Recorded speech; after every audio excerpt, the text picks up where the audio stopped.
Zany mahalaniavana tany itsika manazava imagination ndraiky. Imagination azavantsika eto zegny matetiky zegny amin'ny fiainana andavanandro zegny voalohany.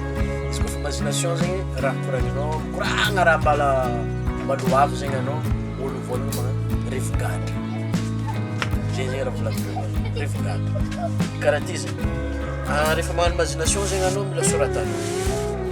Soratanao aloha izy alôka anao andefa imagination.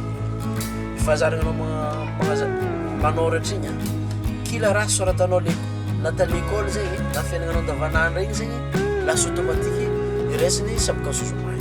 Le subconscieusement araka ny azavantsika zegny le fagnatry tombotro fagnahy. De lasa tafidinihinao zegny raha igny.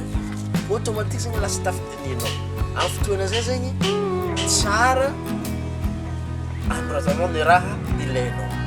De raha ilainao igny amin'izay zegny ampody vakivakinao ampodinao volombolagny de imagininao amin'izay zegny magnatony toeragna araiky zegny anao mipetraka matetiky zegny fotoana tegna iasan'ny imagination 9h na hoe mandrainy amin'ny phase fetary mazavantsika mandrainy anao fô mandry igny zegny anao amin'igny zegny mbola mitovy le zaza satria zaza miaigna agnatina imagination jusqu'à 7 ans.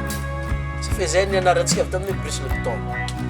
Agnatiny 7 première année-nao zegny miaigna agnatina phase d'imagination anao. Fa raha ohatra ka anao zegny fa olo maventy afaka koa anao miaigna agnatin'ny imagination igny amin'ny fotoana anao fô mandry anao mifô mandry igny zegny agnatin'ny phase d'imagination zegny anao.